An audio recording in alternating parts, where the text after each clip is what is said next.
बिस्मिल्लाहिर्रहमानिर्रहीम। अस्सलाम वालेकुम to all my viewers and students last time हम लोगों ने पढ़ा था बारबिचुरेट्स को, और वहाँ पर मैंने आपको इसके बारे में बताया था कि बेंजोडाइज़ेपिन्स के बारे में भी मैंने आपको बहुत ज़्यादा बता दिया था कि उसका मैकेनिज़्म क्या होता है। However I will also discuss in this lecture what is the mechanism of the benzodiazepine, but first we will introduce the बेंजोडाइज़ेपिन्स।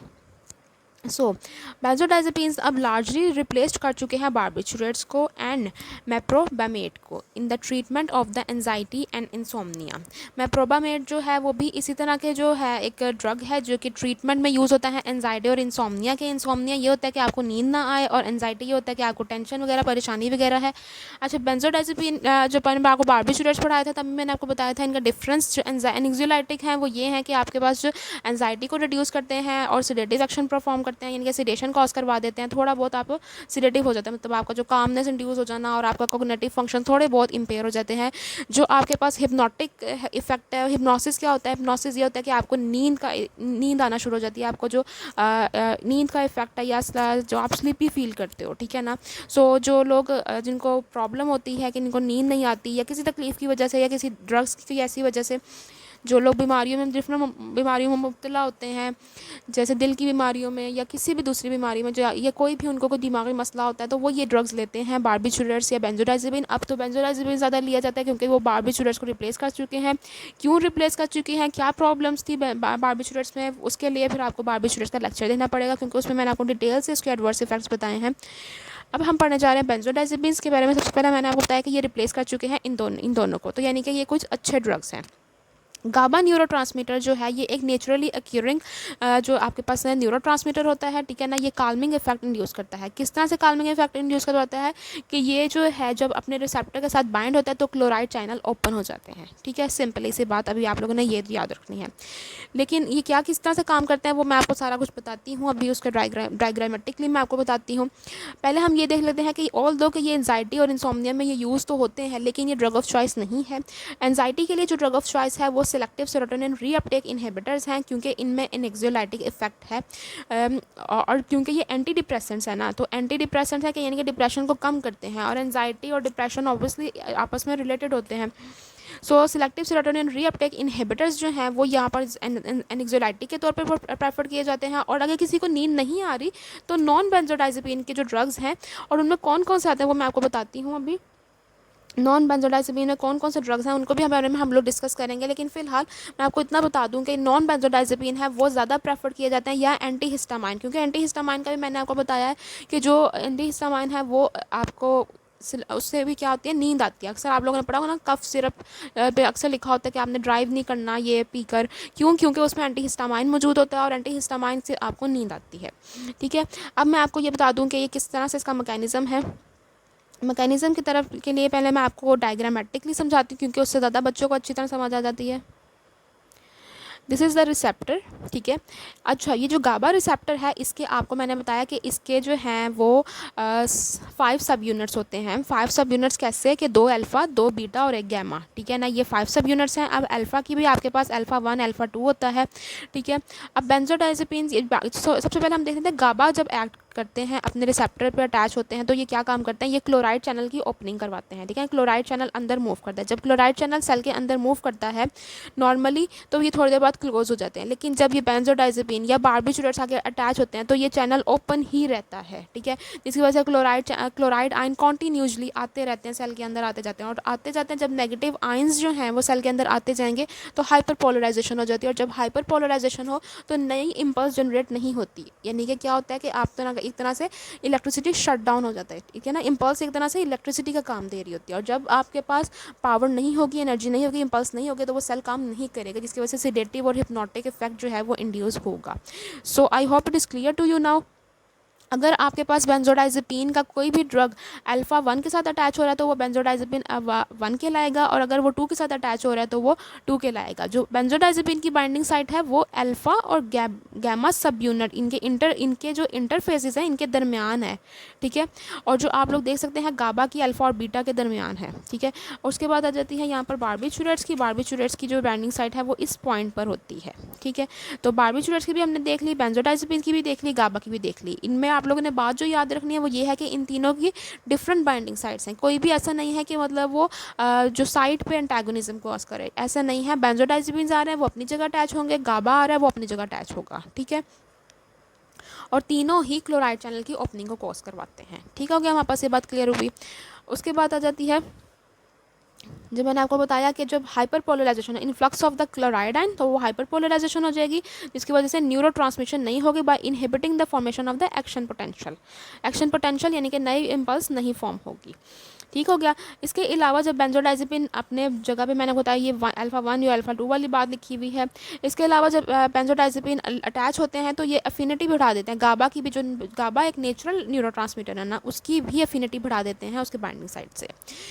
The very beneficial point of the benzodiazepine is that कि इसका lethal dose वो 1000 fold greater है than the typical therapeutic dose. ठीक है, so it is the safe drug, so it is a very much safe drug. ठीक है, क्योंकि इसका लीथल डोज, यानी कि वहाँ पर तो हम लोग पढ़ रहे थे बारबिटूरेट्स के बारे में, मैंने आपको बताया कि इसका आप थोड़ा सा बढ़ाएं तो ये जो है वो पहले सेडेटिव होता है, फिर हिप्नोटिक होता है, देन कोमा ये इंड्यूस करवाता है, देन क्या कॉज करवाता है, डेथ।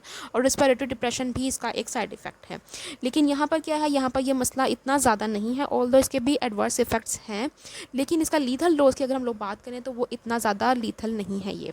ठीक है, अब फर्मेंटेड फूड जो कि रिच होता है प्रोबायोटिक्स में, जैसे योगर्ट वगैरह, वो एक सोर्स है आपके गाबा का। ठीक है, तो this is also very important कि आप लोग का जो दही है ये इतना इंपॉर्टेंट है और इसमें इतने ज़्यादा प्रोबायोटिक्स मौजूद हैं। I was studying the probiotics, और अगर आप लोग चाहते हैं कि प्रोबायोटिक्स पे भी एक लेक्चर हो तो कमेंट्स में ज़रूर बताइएगा, क्योंकि I am studying these probiotics right now. I will share the information with you as well. So comments में आपने ज़रूर बताना है कि आपको प्रोबायोटिक्स में पढ़ना इंटरेस्ट है या नहीं। ठीक है, तो उसके बाद हम चलते हैं इसके एक्शन की तरफ, क्या क्या ये एक्ट करता है, किस किस पॉइंट पे ये एक्ट करता है। सबसे पहले ये एज एन एंग्जायटी यूज़ होता है। एट द लो डोजेस पे ये एंग्जायटिक के तौर पे ये यूज़ होता है और एक्ट करता है। एनेक्सियोलाइटिक पे ये एक्ट करने के लिए ये अल्फ़ा 2 के साथ अटैच होता है। ठीक है, दिस इज़ वेरी इंपॉर्टेंट कि ये एनेक्सियोलाइटिक के तौर पे अल्फ़ा 2 के साथ अटैच होता है। अब एंजाइटी डिसऑर्डर्स को देख लेते हैं कि कौन कौन से आखिर ऐसे एंजाइटी डिसऑर्डर्स हैं जिनके ट्रीटमेंट की ज़रूरत पड़ती है। Anxiety symptoms secondary to the panic disorder. For example, कोई बहुत ज़्यादा परेशान हो गया, कोई बहुत पैनिक कर रहा है किसी भी रीज़न की वजह से, बेशक कोई एग्ज़ाम है, समटाइम लोग एग्जाम्स की वजह से भी पैनिक हो जाते हैं, तो पैनिक डिसऑर्डर उसके रिलेटेड भी हो सकता है। जनरलाइज एंजाइटी डिसऑर्डर्स या performance anxiety, this is very important कि किसी की कोई परफॉर्मेंस है, कोई स्पीच है, कोई ड्रामा में एक्ट करने जा रहा है या स्टेज परफॉर्मेंस है, तो उससे पहले जो है लोगों को एंजाइटी अटैक हो जाते हैं, तो लोग ये बेंजोडाइजेपिन्स ले सकते हैं। फिर सोशल एंजाइटी डिसऑर्डर है। ठीक है, फिर पोस्ट ट्रॉमेटिक स्ट्रेस डिसऑर्डर है, किसी को कोई ट्रॉमा हुआ, कोई हादसा हुआ और उसके बाद वो बहुत ज़्यादा स्ट्रेस में है। ठीक है, फिर इसके अलावा obsessive compulsive disorder. Obsessive compulsive disorders क्या होता है कि आपके दिमाग में कोई बात बार बार आती है कि आपने ये काम करना है और मतलब जब तक आप वो काम कर नहीं लेते ना, आपको वो एक मतलब मजबूर कर रहा है जैसे आपका दिमाग। ठीक है, ये आ जाता है। फिर इसके अलावा फोबियाज आ जाते हैं, जैसे फेयर ऑफ फ्लाइंग, ये सारे एंजाइटी में आ जाते हैं और इन सब के लिए एट द लो डोजेस पे बेंजोडाइजेपिन यूज़ होते हैं, लेकिन लो डोजेस पे, this is also very important कि लो डोजेस पे यूज़ होते हैं। अच्छा, जो लोराज़ेपैम है या क्लोनाज़ेपैम है, ये लॉन्ग टर्म जो एंजाइटी ट्रीटमेंट है उसके लिए, यानी कि फॉर एग्जांपल कोई पर्सन जो है वो कॉन्टीन्यूसली एंजाइटी का शिकार है, पैनिक डिसऑर्डर्स में है, तो एंजाइटी के लॉन्ग टर्म मैनेजमेंट के लिए लोराज़ेपैम एंड क्लोनाज़ेपैम ये यूज़ होते हैं। ठीक है ना, इसके अलावा डायज़ेपैम भी यूज़ होता है। ठीक हो गया। इसमें अच्छा एक और बात याद रखने वाली ये है कि इनमें क्रॉस टॉलरेंस एग्जिस्ट करती है। फॉर एग्जांपल, अगर कोई पर्सन एक बेंजोडाइजेपिन की किसी एक ड्रग से टॉलरेंट हो गया है, तो हो सकता है कि उस पर दूसरा भी वो काम ना करे ड्रग। ठीक है, जैसे लोराज़ेपैम से वो अब उसमें टॉलरेंस डेवलप होती जा रही है, उसको हाई डोज की ज़रूरत है, तो आप ये सोचो कि अब उसको क्लोनाज़ेपैम पे लगा दो या डायज़ेपैम पे लगा दो, तो ऐसा नहीं होगा, वो उससे भी टॉलरेंट ही रहेगा उस डोज पे। ठीक है, अगर एंजाइटी डिसऑर्डर है तो उसके लिए लॉन्ग टर्म मैनेजमेंट के लिए लोराज़ेपैम एंड क्लोनाज़ेपैम यूज़ होता है। ठीक है, दिस इज़ वेरी इंपॉर्टेंट। अगर कोई पैनिक डिसऑर्डर है तो एल्प्राजोलैम। ठीक है, पैनिक डिसऑर्डर के लिए एल्प यूज़ होती है। अच्छा, ये एल्प के नाम से आती है मार्केट में, बहुत ज़्यादा ये यूज़ होती है और लोग बहुत ज़्यादा इसको इस्तेमाल कर रहे हैं। पैनिक डिसऑर्डर्स के लिए इसको ये यूज़ किया जाता है। टॉलरेंस एसोसिएटेड विद, अब टॉलरेंस एसोसिएटेड किस तरह से होती है कि गाबा रिसेप्टर्स कम होना शुरू हो जाते हैं। जब गाबा रिसेप्टर्स कम होते हैं तो उसकी डिक्रीज हो जाती है responsiveness due to the repeated doses of drug. ठीक है, अब आप लोगों ने एक हफ्ते से या 2 हफ्ते से जब ज़्यादा आप लेना शुरू कर देते हैं ना, तो उसका रिस्पांस कम हो जाता है। और रिस्पांस कम होने की क्या वजह होती है कि गाबा रिसेप्टर्स कम होना शुरू हो जाते हैं। ठीक है, कि एक चीज़ जो है वो कॉन्टिन्यूसली वो हाइपर पोलराइज स्टेट में है, तो इसका मतलब है कि वो अपना इफेक्ट ज़्यादा शो कर रही है, आपकी बॉडी को लग रहा है वो इफेक्ट ज़्यादा शो कर रही है, जिसकी वजह से जो रिसेप्टर्स हैं वो कम होना शुरू हो जाएंगे, और ये कहलाता है आपके पास टॉलरेंस डेवलप होना। और टॉलरेंस डेवलप होना का क्या कहता है, किस वजह से होती है कि गाबा रिसेप्टर्स जो हैं वो कम होना शुरू हो जाते हैं, जिसकी वजह से रिस्पॉन्स भी कम हो जाता है, और ये ड्रग आप 1 से 2 हफ्ते से ज़्यादा लो तब ये स्टार्ट हो जाता है, और लोग इसको कॉन्टीन्यूसली यूज़ कर रहे हैं, ऑल्दो दे आर लाइक वो मजबूर हैं, ठीक है, उनको ज़रूरत है इस चीज़ की, तो ज़रूरत के तहत तो लिया जा सकता है, लेकिन ज़रूरत के बगैर नहीं लिया जा सकता। ख़ास तौर पे 1 से 2 हफ्ते के बाद इसको टैपर ऑफ करना ज़रूरी है, ठीक है, उसको नेचुरल वे में लाना ज़रूरी है। उसके बाद आ जाता है इसका sedative and hypnotic action at higher doses पे। ये अल्फ़ा 1 के साथ अटैच होता है, तब ये सिडेटिव और हिप्नोटिक डोज करता है, यानी कि हाई डोजेस पे जब इसको दोगे तो ये अल्फ़ा 1 के साथ अटैच होगा, अगर इसको लो डोजेस पे दोगे तो ये अल्फ़ा 2 के साथ ही अटैच रहेगा, अल्फ़ा 1 की तरफ ये नहीं जाएगा। अब ये सिडेटिव एंड हिप्नोटिक में क्या है कि जिन लोगों को स्लीप डिसऑर्डर्स होते हैं ना, उनको दिया जाता है।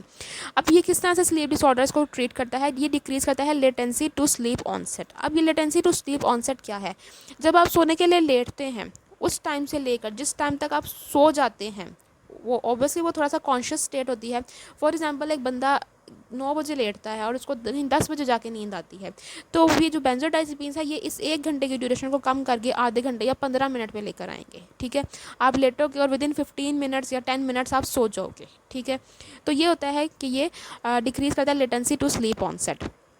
दूसरी तरफ क्या है, ये इंक्रीज़ करता है short stage of non rapid eye movement sleep, यानी कि जो ड्रीमलेस स्लीप है उसको ये बढ़ाता है, क्योंकि यूजुअली ये होता है कि जब आप ख्वाब देखते हैं उसके आधे घंटे के अंदर आप उठ जाते हैं, और आपको क्योंकि वो ख्वाब याद होता है, अक्सर लोगों को अपना ख्वाब याद होता है या आपको फील होता है कि आपने कोई ख्वाब देखा है, और वो ख्वाब ज़्यादा लंबा नहीं होगा, वो आपको ज़्यादा से ज़्यादा आधे घंटे का या 45 मिनट का लगेगा कि हाँ हम इतनी देर से आपको ख्वाब देख रहे थे। ऐसा नहीं होगा कि आप पूरी रात से ख्वाब देख रहे हो और आपकी आँख ही नहीं खुली, ठीक है। तो जब आपकी कोई आप ख्वाब देखो तो आपकी जो है वो चांसेस होते हैं कि वो आप जल्दी उठ जाओ। तो ये क्या काम करते हैं, ये वो स्टेज जिसमें आप ख्वाब नहीं देखते, जो आपके जो एक नॉन रैपिड आई मूवमेंट की जो स्लीप है वो बढ़ा देता है, ठीक हो गई मेरे पास ये बात। उसके बाद आ जाती है ये सिडेटिव एंड हिप्नोटिक जो डोज सिडेटिव एंड हिप्नोटिक्स के तौर पे कौन कौन से ड्रग्स यूज़ होते हैं, शॉर्टर एक्टिंग ट्रायाजोलम एंड ऑक्साजिपैम यूज़ होता है, या फिर इंटरमीडिएट एक्टिंग जो है वो टिमाजिपैम यूज़ होता है। टिमाजिपैम उनको दिया जाता है फॉर द पेशेंट जो एक्सपीरियंस कर रहे होते हैं फ्रीक्वेंट वेकनिंग, ठीक है, जो बार बार उठ जाते हैं अपनी नींद से, उनको दिया जाता है टिमाजिपैम, और टिमाजिपैम इंटरमीडिएट एक्टिंग है। जो शॉर्टर एक्टिंग है वो ट्रायाजोलम है और ऑक्साजिपैम है, ठीक है। इनका ऑनसेट जो है वो 1 से 3 घंटे तक होता है, ठीक है, 1 से 3 घंटे के अंदर ये अपना एक्शन स्टार्ट करते हैं, तो इसलिए ज़्यादातर ये होता है कि इनको 1 घंटा पहले सोने से 1 घंटा पहले लिया जाता है या 2 घंटे पहले लिया जाता है, क्योंकि इनका ऑनसेट 1 से 2 घंटे के बाद शुरू होगा, और जब आप लेटोगे तो आपकी जो पेशेंट की जो स्लीप है वो जल्दी हो जाएगी, मतलब वो जल्दी सो जाएगा। Hypnotic should be given only for a limited time, ठीक है। लिमिटेड टाइम कितना है आपका 2 से 4 हफ्ते, यानी 2 से 4 हफ्ते के लिए तो आप दे सकते हो, लेकिन इससे ज़्यादा टाइम के लिए आप नहीं दे सकते हैं। ओके, तो ये लाइफ टाइम ड्रग्स नहीं है, ये आप लोग सिर्फ 2 से 4 हफ्ते के ट्रीटमेंट में के लिए ले सकते हैं, और उसके बाद उसको टैपर ऑफ करना ज़रूरी होता है। उसके बाद जो इसका थर्ड यूज़ है वो है एंटीरोग्रेड एमनीजिया। अब एंटीरोग्रेड एमनीजिया ये होता है कि आपको जो चीज़ है वो आपकी मेमोरी इम्पेयरमेंट हो जाए, ठीक है ना, कि आपको खुद कोई दवाई इसलिए दी जाए कि आपका जो कॉन्शियसनेस है वो इम्पेयर हो जाए। ये किस लिए दिया जाता है, ये डिफरेंट सर्जिकल प्रोसीजर्स के लिए दिया जाता है। एंटीरोग्रेड एमनीजिया के तौर पर भी ये उस वक्त ऐड करेगा जब ये अल्फ़ा 1 गैबा रिसेप्टर्स के साथ अटैच होगा। अब एमनीजिया किस कंडीशन में कॉज करवाया जाता है या किस कंडीशन में इंड्यूस करवाने के लिए ये यूज़ किए जाते हैं, जैसे एंडोस्कोपी है, ठीक है ना, क्योंकि ये पेनफुल प्रोसीजर्स हैं, लोग डरते हैं इन प्रोसीजर्स से। इसके अलावा डेंटल प्रोसीजर आ जाती है, एंजियोप्लास्टी आ जाती है, या फिर एनेस्थीसिया से पहले, यानी मेजर एनेस्थीसिया से पहले आपको ये दिया जाता है ताकि जो एनेस्थेटिक के जो इंजेक्शंस वगैरह हैं या जो भी एनेस्थीसिया का जो प्रोसीजर है वो आपको याद ना रहे, ठीक है ना, तो आपको भूल जाए, वो जो आपकी मेमोरी है वो टेम्परेरी जो इम्पेयरमेंट ऑफ द मेमोरी करने के लिए, ठीक है। उसके बाद ये भी एंटी कन्वल्सन के तौर पर यूज़ होता है, और ये भी उस वक्त यूज़ होता है जब ये अल्फ़ा 1 के साथ अटैच होता है, ठीक है। सो अभी तक हमने देखा यानी कि ये हायर डोजेस पे ही यूज़ हो रहे हैं, जब एनजाइटी पे था, जब लो डोज पे था तब ये अल्फ़ा 2 पे था, ठीक है, वरना ये अल्फ़ा 1 पे ही अटैच हो रहा है। ठीक है। उसके बाद आ जाता है ये अल्फ़ा 1 के साथ अटैच होकर एंटी कन्वुल्सन के तौर पे ये एक्ट करता है। और कौन सा ड्रग यूज़ होते हैं? क्लोनाज़ेपैम। ठीक है, this is very important. Clonazepam as a adjunctive के तौर पे यूज़ होता है। ठीक है ना, मतलब मेन जो फर्स्ट लाइन ट्रीटमेंट नहीं है, ये एडजंक्टिव के तौर पर यूज़ होता है, क्योंकि एंटी एपिलेप्टिक और भी मौजूद हैं। ठीक है, तो सीजर्स के लिए ये क्लोनाज़ेपैम यूज़ होता है। ठीक है, और जो लोराज़ेपैम एंड डायज़ेपैम जो है वो ड्रग ऑफ चॉइस हैं फॉर द स्टेटस एपिलेप्टिकस के लिए। ठीक है, ये this is also very important के स्टेटस एपिलेप्टिकस के लिए के drug of choice anti epileptic नहीं है, बल्कि आपके पास बेंजोडाइजेपिन है। और वो कौन से हैं? लोराज़ेपैम एंड क्लोनाज़ेपैम। ठीक हो गया। उसके बाद लोराज़ेपैम एंड डायज़ेपैम, सॉरी। उसके बाद आ जाता है एज अ मसल रिलैक्सेंट के तौर पे भी यूज़ होता है एट द हायर डोजेस। अब हायर डोजेस पे जो गाबा रिसेप्टर अल्फ़ा 2 हैं, ठीक है, यहाँ हम लोग देख रहे थे कि लो डोजेस पे अल्फ़ा 2 पे अटैच हो रहे थे। यहाँ पर हम देख रहे हैं अल्फ़ा 2 पे हायर डोजेस पे जो है वो अटैच हो रहा है। लेकिन वो कौन से रिसेप्टर हैं अल्फ़ा 2 वाले? जो स्पाइनल कॉर्ड में मौजूद हैं। ठीक है, वहाँ पर जब ये अटैच होता है हायर डोजेस पे तो फिर स्पाइनल कॉर्ड के जो अल्फ़ा 2 रिसेप्टर्स हैं वहाँ पर जाके ये अटैच होता है। और वहाँ पर क्या कॉज करता है? ये मसल रिलैक्सन का काम करता है। और ये किन कंडीशन में दिया जाता है? मसल डिसऑर्डर, जैसे मसल स्ट्रेन हो, या in treating the spasticity of from the degenerative disorders. ठीक है, यानी कि मसल के जो स्पैज्म हैं वो फील हो रहे हैं किसी भी डीजनरेटिव डिसऑर्डर्स की वजह से, जैसे मल्टीपल स्क्लेरोसिस या सेरेब्रल पैल्सी। ठीक है ना, तो ये दोनों ही आपके पास जो डीजनरेटिव डिसऑर्डर हैं, बहुत पेनफुल डिसऑर्डर्स हैं, ऑटो इम्यून है ये मल्टीपल स्क्लेरोसिस, तो इनके लिए भी ये यूज़ होता है। सो इसके हम लोगों ने एक्शंस देख लिए। एक्शन एंजाइटी के तौर पे ये यूज़ हो रहा है, एंटी एंजाइटी में ये एंटी एंजाइटी यूज़ हो रहा है, एंग्जियोलाइटिक, सिडेटिव एंड हिप्नोटिक यूज़ होता है, एंटी कन्वुल्सेंट है ये। ठीक है, एंटी कन्वुल्सेंट किस में है कि आपके पास जो क्लोनाज़ेपैम है वो एज अ एडजंक्टिव, और लोराज़ेपैम एंड डायज़ेपैम जो है वो आपके पास ड्रग ऑफ चॉइस हैं फॉर स्टेटस एपिलेप्टिकस। इसके अलावा एंटीरोग्रेड एमनेसिया में भी ये यूज़ हो रहा है, और एज अ मसल रिलैक्सेंट भी ये यूज़ होता है as a at the higher doses. ठीक है, तो कोई क्या है कि मुझे बॉडी में पेन रहता है, ठीक है ना, मसल स्ट्रेन वगैरह है, इसलिए कोई पर्सन ले रहा है तो वो हायर डोजेस पे ले रहा होगा, और वो मसल रिलैक्सेंट के तौर पर भी ये यूज़ होते हैं। अब हम चलते हैं इनकी काइनेटिक्स और इनके एरियाज़ की तरफ। ओके, तो सबसे पहले हम इसकी डिस्ट्रीब्यूशन और एब्जॉर्प्शन को देख लेते हैं। बेंजोडाइजेपिन्स लिपोफिलिक होते हैं, ये एब्जॉर्ब हो जाते हैं after oral administration. They distribute through out the body and penetrate into the CNS. This is very important कि ये पेनिट्रेट होते हैं सीएनएस में, क्योंकि उन्होंने यही एक्ट करना है। और इंपॉर्टेंट बात इनकी ये भी है कि ये लिपोफिलिक हैं, और ये क्या लिपोफिलिक हैं और इसका किस तरह से इनके इफेक्ट होता है इनकी ड्यूरेशन पे, वो अभी हम पढ़ते हैं। ड्यूरेशन जो है वो इनकी हाफ लाइफ पर डिपेंड करती है। ठीक है, दिस इज़ वेरी इंपॉर्टेंट कि जो हाफ लाइफ है वो डिटरमाइन करती है ड्यूरेशन को, और वही चीज़ डिटरमाइन करती है इनकी थेराप्यूटिक यूज़फुलनेस। और इसी बेसिस पे, यानी कि ड्यूरेशन की बेसिस पे ही इनकी डिवीजन हुई है। क्लासिफिकेशन में हमने पढ़ा था कि ये किस किस तरह से ये क्लासिफाइड हुए हुए हैं according to the duration. Longer acting का क्या ऐसा होता है कि ये लॉन्गर एक्टिंग के तौर पे, मतलब ये इनका एक्शन जो है वो ज़्यादा देर चलता है। जो लॉन्गर एक्टिंग एजेंट्स हैं उनके ऐसे मेटाबोलाइट्स बनते हैं जिनकी हाफ लाइफ ज़्यादा होती है, क्योंकि हमने पढ़ा कि जो बेंजोडाइजेपिन है इनकी हाफ लाइफ जो है वो ड्यूरेशन को डिटरमाइन कर रही होती है। सो ऑब्वियसली जितना इनकी हाफ लाइफ होगी, जितनी देर ये बॉडी में रहेंगे, वो उसी लिहाज से इनकी ड्यूरेशन भी होगी। जैसे हमारे पास जो एक मेटाबोलाइट बनता है डायज़ेपैम का, जो डेस्मिथाइल डायज़ेपैम है, उसकी हाफ लाइफ 40 आवर्स है, यानी कि तकरीबन आपके 2 डेज़। ठीक है ना, तो 2 डे अप्रॉक्सीमेटली 2 डेज़ के लिहाज से आप देखें कि एक गोली आप लो और उसका मेटाबोलाइट जो बनता है वो आपके पास 2 दिन मतलब उसका इफेक्ट रहेगा। ठीक है, लेकिन कुछ बेंजोडाइजेपिन के साथ duration is not equal to the half life. क्यों? क्योंकि उनकी रैपिड डिस्ट्रीब्यूशन हो जाती है। ठीक है ना, यानी कि डिसोसिएशन हो जाती है सीएनएस से। अब क्योंकि ये लिपोफिलिक है ना, तो इनकी ये लिपिड लविंग है। सीएनएस के अलावा भी बॉडी में बहुत ज़्यादा टिश्यूज़ हैं जो हाईली फैटी टिश्यूज़ हैं। ठीक है, जैसे एडिपोज टिश्यू, तो इनकी अट्रैक्शन उस तरफ ज़्यादा होती है और ये उस तरफ डिस्ट्रीब्यूट हो जाते हैं। तो आप लोग कह सकते हैं कि इनकी जो ड्यूरेशन है, क्योंकि जब ये अपनी साइट ऑफ एक्शन में नहीं होंगे तो ऑब्वियसली इनकी जो ड्यूरेशन है वो कम हो जाएगी, जब अपनी साइट ऑफ एक्शन में नहीं है। तो क्या होगा कि ये जो डिस्ट्रीब्यूट हो गए, रीडिस्ट्रीब्यूट हो गए टू द फैटी टिश्यूज़ में चले जाते हैं, जिसकी वजह से इनका एक्शन या उधर परफॉर्मेंस जो इनकी वो कम हो जाती है सीएनएस में, क्योंकि इन्होंने सीएनएस पे एक्ट करना है। ठीक है, तो आप लोगों को पता चला कि ये इसकी एब्जॉर्प्शन है, अच्छी एब्जॉर्प्शन है क्योंकि लिपोफिलिक है। दूसरा इनकी डिस्ट्रीब्यूशन भी है, लेकिन डिस्ट्रीब्यूशन का नुकसान इनकी लिपोफिलिक नेचर पे डिस्ट्रीब्यूशन का क्या होता है कि ये जो डिस्ट्रीब्यूट हो जाते हैं CNS से बाकी एरियाज़ में, ठीक हो गया। और जो लॉन्गर एक्टिंग है वो लॉन्ग एक्टिंग मेटाबोलाइट्स बनाते हैं, इस वजह से वो लॉन्गर एक्टिंग है। फेट क्या है इनका कि ये मेटाबोलाइज होते हैं by the hepatic microsomal system के ज़रिए। ड्रग जो इफेक्ट है वो टर्मिनेट होता है दो तरीक़ों से, एक तो नॉर्मल एक्सक्रीशन है और दूसरा रीडिस्ट्रीब्यूशन है। रीडिस्ट्रीब्यूशन कहाँ से, अगेन वही बात, CNS से दूसरे टिश्यूज जैसे फैटी टिश्यूज़ के में। Excluded in the urine as a glucuronide और ऑक्सीडाइज्ड मेटाबोलाइट्स के तौर पे ये डिस्ट्रीब्यूट हो जाते हैं। ये सारे प्लेसेंटा को क्रॉस करते हैं, इसके अलावा ये मिल्क में भी एक्सक्रीट होते हैं। So these are contraindicated. उसके बाद अगर हम लोग इनकी डिपेंडेंस की बात करें तो ये दोनों तरह फिजियोलॉजिकल और फिजिकल डिपेंडेंस कॉज करवाते हैं। क्यों और किस पॉइंट पे ये फिजिकल या फिजियोलॉजिकल डिपेंडेंस आपकी ये होना शुरू हो जाती है, जब आपका हाई डोज दे रहे हो और प्रोलॉन्ग यूज़ हो, तब आप इन ड्रग्स पे डिपेंड होना शुरू हो जाते हो, ठीक है। एंटी एंजाइटी इफेक्ट्स जो हैं वो less subjected to the tolerance than the sedative and hypnotic. और वजह यही है, एंटी एंजाइटी इफेक्ट जो पर्सन एंजाइटी के लिए ले रहा है उसको इतने इफेक्ट टॉलरेंस वाले नहीं होंगे, मतलब वो टॉलरेंस डेवलप नहीं करेगा जल्दी। क्यों, क्योंकि एंटी एंजाइटी डोज जो है वो कम है, जबकि हिप्नोटिक और सेडेटिव का डोज ज़्यादा है, ठीक हो गया। उसके बाद ये सारे कंट्रोल ड्रग हैं, और कंट्रोल ड्रग्स इसी वजह से होते हैं क्योंकि इनके विड्रॉवल सिम्टम्स बहुत ज़्यादा स्वेयर होते हैं। और वो क्या है, कन्फ्यूजन है, tension, anxiety, insomnia and seizures, लेकिन रेयरली सीजर्स होते हैं लेकिन rarely.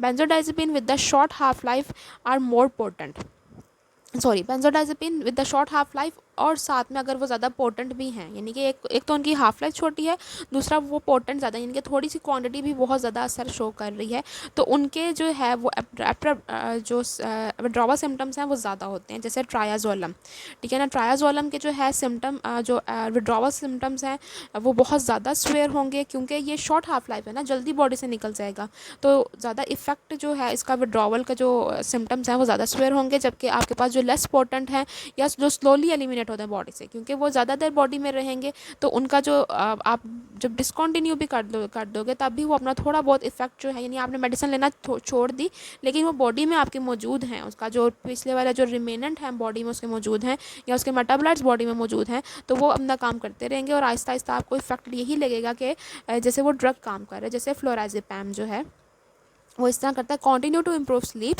Even after the discontinuation of the drug, ठीक हो गया।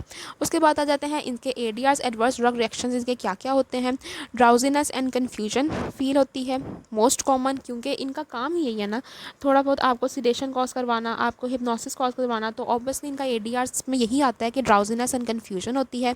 Ataxia at the higher doses, अब एटैक्सिया क्या है, एटैक्सिया के जो सिम्टम्स हैं वो मिमिक करते हैं दोज ऑफ बीइंग ड्रंकन, जैसे कि कोई किसी ने ड्रिंक किया हुआ है और उसके जो हालत होती है जैसे स्लर्ड स्पीच या फॉलिंग या स्टम्बलिंग, ठीक है ना, तो गिर रहा है, उसको बात नहीं सही हो रही, ठीक है ना, तो ये इसके हाई डोजेस पे इसके सिम्टम्स होते हैं एटैक्सिया के। फिर इसके अलावा प्रिक्लूड करता है activities that requires the motor coordination, जैसे ड्राइविंग वगैरह, आप ड्राइव नहीं कर पाते हो सही तरह से क्योंकि ये आपकी मोटर कोऑर्डिनेशन को इम्पेयर कर रहा होता है। फिर कॉग्निटिव इम्पेयरमेंट आपकी हो जाती है, यानी कि decrease the long term recall या retention of the new knowledge, आप न्यू नॉलेज को रिटेन नहीं कर पाते, याददाश्त आपकी कम होना शुरू हो जाती है, ठीक है। अर्ली मॉर्निंग इंसोम्निया के मतलब जैसे उसका इफेक्ट ख़त्म होता है या फ़ौरन आपको जो बहुत जल्दी सुबह जो है वो होश आ जाती है। डे टाइम एनजाइटी फील होती है, एमनेजिया, आपकी याददाश्त थोड़ी वो जाने लग जाती है, कन्फ्यूजन होती है, टॉलरेंस डेवलप होती है, और ये खास तौर पर ट्रायाजोलम के साथ होता है, ठीक है ना। ट्रायाजोलम जब आप लेते हो तो उसमें ये सिम्टम्स ज़्यादा नजर देखे गए हैं। इसके अलावा ये कॉन्ट्राइंडिकेटेड है जिनमें लिवर डिस्फंक्शन हो, एक्यूट एंगल ग्लूकोमा हो।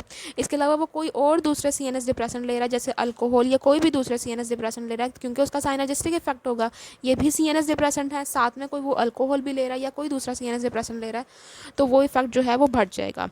हाउएवर बेंजोडाइजेपिन आर सेफर, ठीक है ना, क्योंकि इनका हमने लीथल डोज पढ़ा है, लीथल डोज जो है वो 1000 टाइम मोर है, मतलब वो लीथल आपके अगर कंसनट्रेशन 1 है, 1 मिलीग्राम अगर ये यूज़ होता है, ये 3 मिलीग्राम पे ये यूज़ होता है, लीथल डोज इसका जो है वो 3000 होगा, मतलब 1000 टाइम आपका ये जो है वो ज़्यादा होगा। सॉरी, लीथल डोज जो है वो इसका 1000 होगा या 1003 होगा, या फॉर एग्जांपल इसका डोज 1 मिलीग्राम है तो लीथल डोज क्या होगा 1000 मिलीग्राम होगा, ठीक है। तो अच्छा, इसका एक बड़ी इंपॉर्टेंट बात आ जाती है कि इसका एंटीडोट क्या है। अगर फॉर एग्जांपल इसका किसी ने ले लिया है, ठीक है ना, इंटॉक्सिकेशन हो गई है किसी की टॉक्सिटी, तो क्या इसका एंटीडोट है? इसका एंटीडोट होता है फ्लूमाजेनिल, ठीक है, जिसकी हाफ लाइफ 1 और होती है, और इसका ब्रांड जो है वो रोमेजिकॉन के नाम से आता है ये मार्केट में, रोमेजिकॉन के नाम से आता है फ्लूमाजेनिल, ठीक है। सो ये एमसीक्यूज पॉइंट ऑफ व्यू से इंपॉर्टेंट है कि कौन कौन से इसके एडीआर्स हैं और कौन सा इसका एंटीडोट है और किस नाम से ही वो मार्केट में आ रहा है। तो ये थी हमारे पास बेंजोडाइज़ेपिन का लेक्चर। कोई भी क्वेश्चन आपको करना हो तो आप मुझसे कमेंट्स में पूछ सकते हैं, आप लोग मुझसे फेसबुक पेज के थ्रू भी कांटेक्ट कर सकते हैं। अंटिल नेक्स्ट वीडियो में हम पढ़ेंगे नॉन बेंजोडाइजेपिन्स। जो नॉन बेंजोडाइजेपिन्स हैं वो एंजाइटी के ट्रीटमेंट में किस तरह से यूज़ हो रहे हैं। अंटिल नेक्स्ट वीडियो, अल्लाह हाफिज़।